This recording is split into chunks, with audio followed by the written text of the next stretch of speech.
Bloomberg Audio Studios. Podcasts, radio, news. You're listening to Bloomberg UK Politics, your bite-sized guide to the corridors of power. I'm Stephen Carroll. And I'm Yuan. On today's programme, we're going to dig into the rise of Reform UK, who they are, who their voters are, and what they stand for. But first, see if you can recognise this voice. The man in the white shirt up there in the black tie. Mr. Blair, average unemployment in the Eurozone countries is double that of the unemployment rate in Britain. If we join the Euro, we will have higher taxes, higher regulation, and it will destroy British jobs. It will not protect them, and it will not create them. There's no point in joining. It's going to destroy jobs. 9 out of 10 jobs in this country are not dependent on European trade. What about those 9 people? Yeah, but hang on a minute. Why are you doing everything for the 1 out of 10? Well, that was a 36-year-old Richard Tice going head-to-head with Prime Minister Tony Blair on BBC Question Time back in 2001.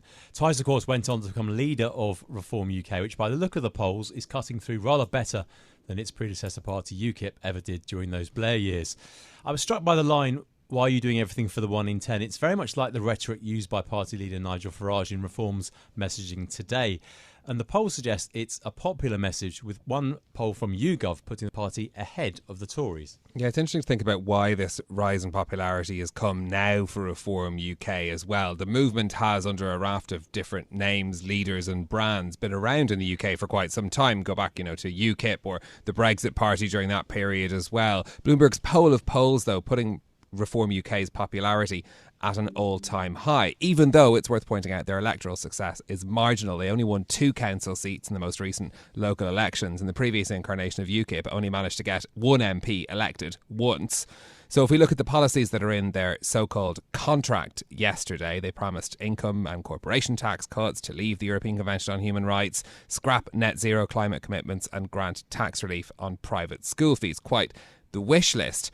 So the question is Reform riding a wave of its own merit, its own policies, or just perhaps capitalising on an electorate that's disillusioned with the choices they have on offer now? So that's what Reform UK is promising in this election. But what about the political thinking behind it and the growth in popularity of what started as a protest party? Well, with us today is Tim Bale, Professor of Politics at Queen Mary University and author of several books, including Riding the Populist Wave, Europe's Mainstream Right in Crisis.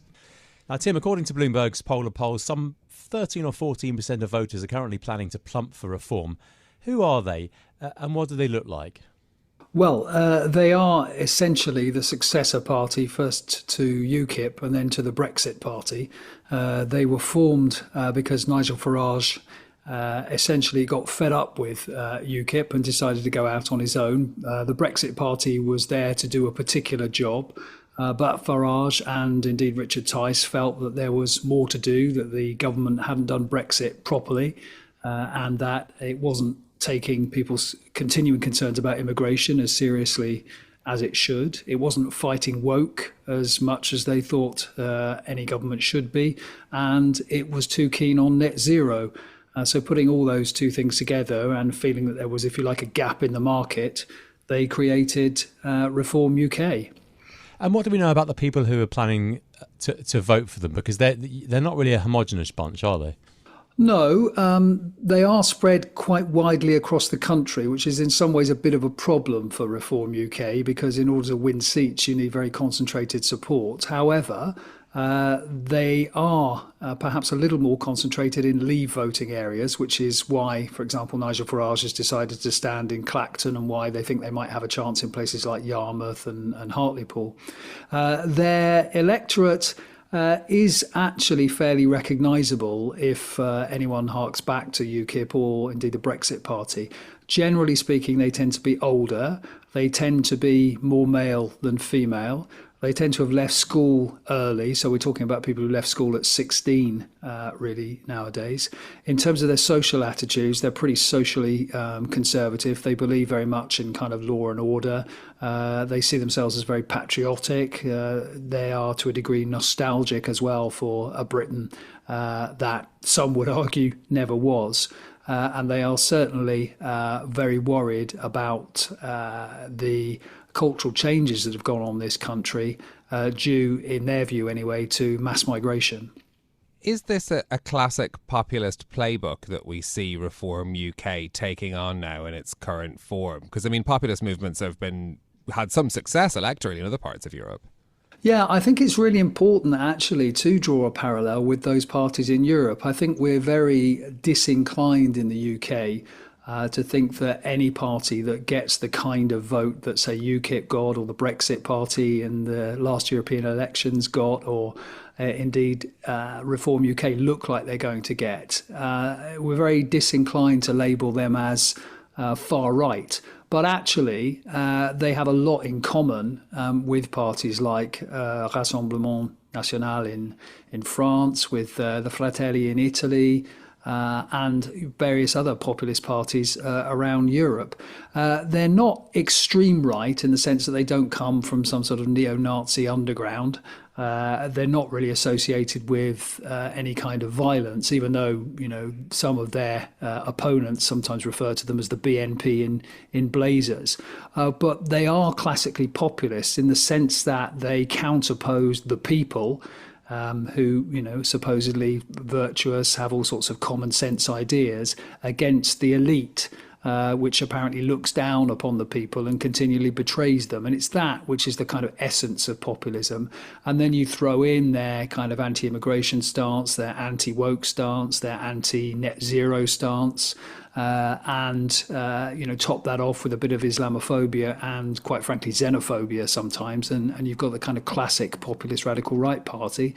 And I think Reform UK very much fits that bill. Why now? What are the conditions for the likes of Reform to do well in the polls? Because if you look at the electoral record of UKIP and the Brexit Party, it's been pretty patchy over the years.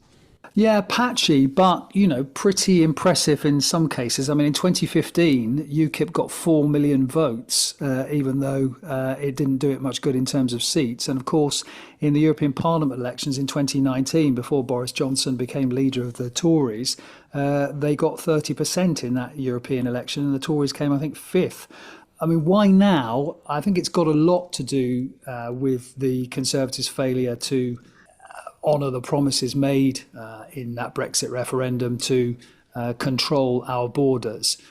People who vote for reform, who are inclined to vote for reform, are very, very concerned with immigration. And it's clear that, the government has presided over actually an increase in net migration rather than a decrease. They're also very worried about illegal migration. And in fact, Nigel Farage was one of the first people to pick up on those boats coming across the channel, actually during the COVID era. But it's also got to do, as I say, with kind of wider concerns about a government and indeed a state, if you like, that doesn't really respond to their anxieties about cultural change. And in some cases anyway, makes these people feel left behind, to use that jargon, not always economically, but in some cases economically. And often we're talking about people who live in, fairly deprived areas, although they're not necessarily that deprived themselves. Is it unusual, or is it sort of in line with what we've seen elsewhere, that we have seen some of the mainstream parties take on some of the UKIP policies? I mean, migration being one of them, which has become a major focus for notably the Conservative Party. Is that where the power of Reform UK is in British politics? Yes, you could say actually in some ways you can't understand what's happened to the Conservative Party or indeed British politics in general without understanding the fear on the part of the Tories about this threat of an insurgency on their right flank.